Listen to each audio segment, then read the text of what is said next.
Few things seem more helpful than good advice.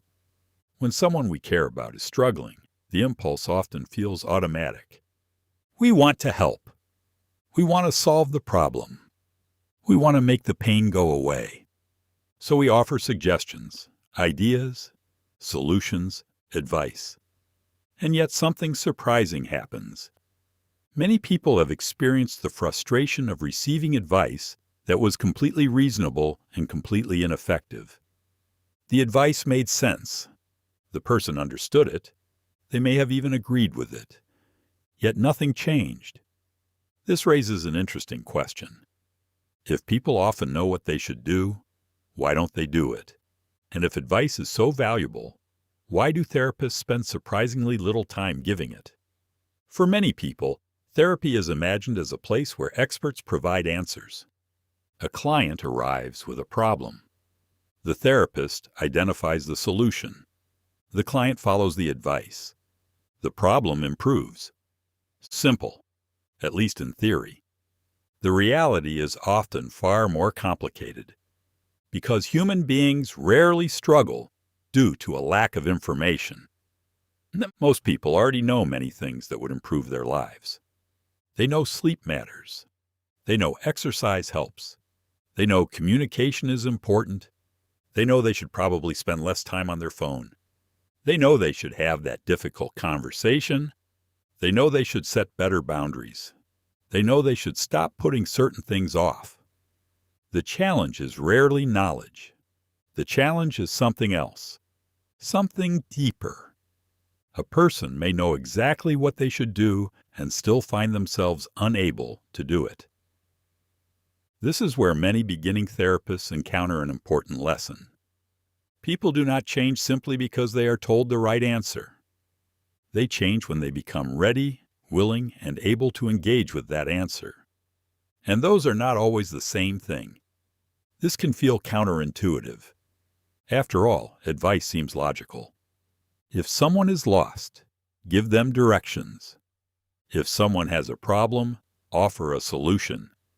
If someone is suffering, tell them what might help. Yet human beings are not machines waiting for the correct instruction. They are emotional, relational, complex, often contradictory. And the reasons people remain stuck are rarely as simple as a lack of information. Imagine someone says, "I'm unhappy in my job." A friend responds, "Just quit." The advice is straightforward, perhaps even sensible. Yet many people hearing this advice immediately feel something unexpected. Resistance, not because the advice is necessarily wrong, because the advice has skipped over the complexity. The person may have financial responsibilities, fear, loyalty, uncertainty, a lack of confidence, family expectations, a history of self-doubt. The advice addresses the situation. The person is still trying to understand themselves within the situation. Therapists learn to pay attention to this distinction. They become interested not only in what someone should do, but in what makes doing it difficult. This often changes the conversation entirely. Instead of asking, "What's the solution?" the therapist begins asking, "What is happening here? What makes this difficult? What keeps this pattern going? What needs to be understood before change becomes possible?" These questions may appear slower. In many cases, they are more effective because they address the actual obstacle. One of the most common signs that advice has arrived too early is a phrase many people recognize immediately. "Yes, but..." You've probably heard it. You may have said it yourself. A suggestion is offered. The person responds, "Yes, but..." A second suggestion follows. "Yes, but..." Another idea. Another solution. Another recommendation. Each one meets the same response. "Yes, but..." From the outside, this can appear frustrating. The helper begins wondering whether the person genuinely wants help. The struggling person begins feeling misunderstood. Both become frustrated. Yet something important is happening. The person is not rejecting the advice. They are revealing the complexity that the advice has not yet addressed. Every yes but contains information. Information about fears, concerns, beliefs, experiences, barriers. The therapist becomes curious about those barriers. Instead of fighting the resistance, they explore it. Interestingly, resistance often decreases when people feel understood. This is one reason therapists spend so much time listening before offering solutions. Listening is not a delay. Listening is information gathering. Not only information about the problem, information about the person. Because two people can have the same problem and require very different paths forward. One person struggles with confidence. Another struggles with grief. Another struggles with fear of rejection. Another struggles with shame. The visible problem may look identical. The internal experience may be entirely different. Advice tends to focus on behavior. Therapy often focuses on understanding. This does not mean therapists never give advice. They sometimes do. But they are often careful about when and how it is offered. Timing matters. Relationship matters. Readiness matters. Understanding matters. Advice delivered before understanding frequently feels hollow. Advice delivered after understanding often lands very differently. Think about a time when somebody gave you advice before fully understanding your situation. Perhaps they interrupted, jumped to conclusions, assumed they knew what was happening. Even if their advice was reasonable, there is a good chance part of you felt frustrated. Not because you wanted to remain stuck, because you wanted to be understood first. This is a deeply human experience. People often become more open to guidance after they feel heard, not before.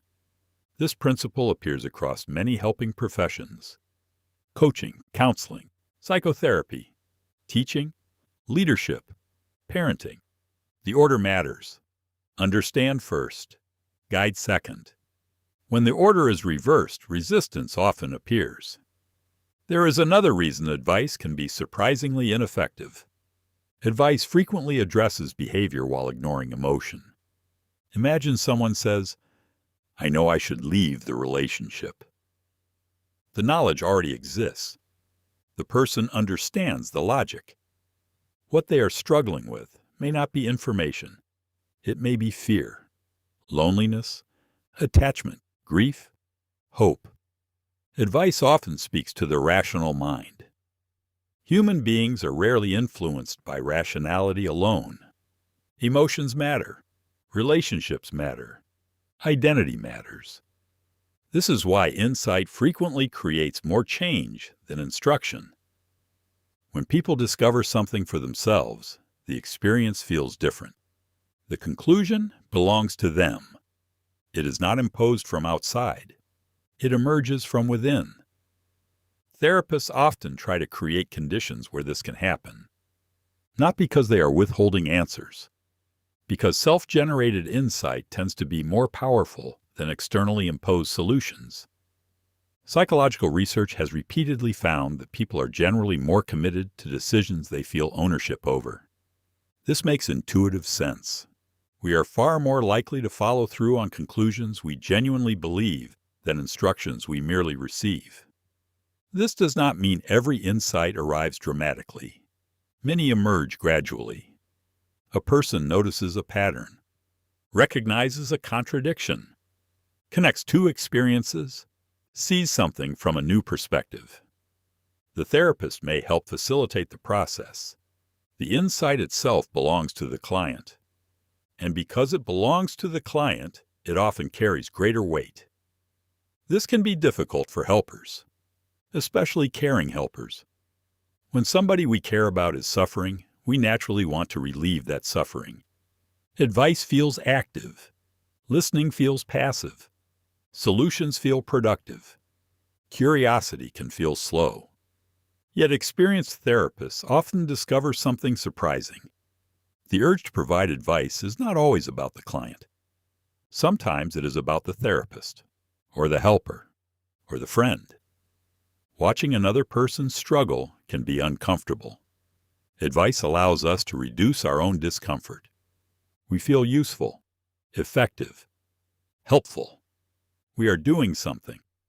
The challenge is that doing something is not always the same as helping. Therapists gradually learn to tolerate this discomfort. They learn to remain curious rather than rushing towards solutions. They trust that understanding itself can be valuable. This is one reason therapy can feel different from ordinary conversation. Many conversations revolve around solving. Therapy often revolves around exploring. The therapist is not asking, "How do we fix this immediately?" The therapist is asking, "What is really happening here?" That question frequently reveals things advice would have missed. A person who appears unmotivated may actually feel hopeless. A person who appears angry may actually feel hurt. A person who appears resistant may actually feel frightened. Advice offered too early can accidentally miss the deeper story.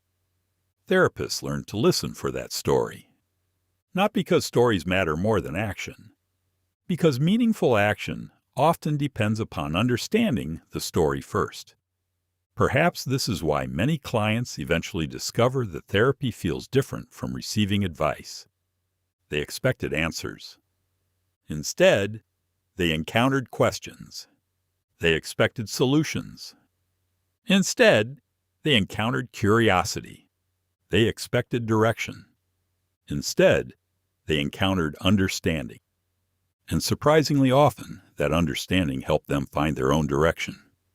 This may be one of the most misunderstood aspects of therapy.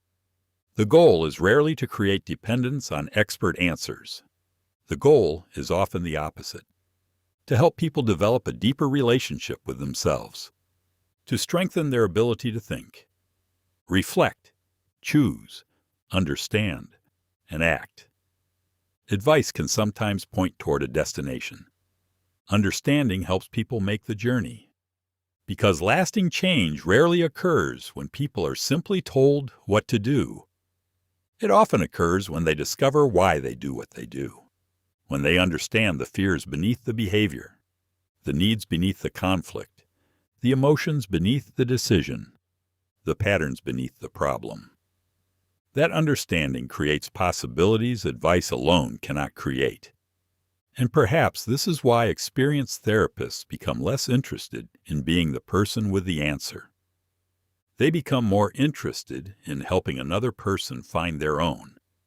Not because answers are unimportant, but because the answers people discover for themselves often become the ones that truly change their lives. And in our next video, we'll explore another common misconception about therapy. Because if therapy isn't primarily about advice, what role do questions actually play? Why do therapists ask the questions they ask? And what are they listening for when they do? I'll see you there.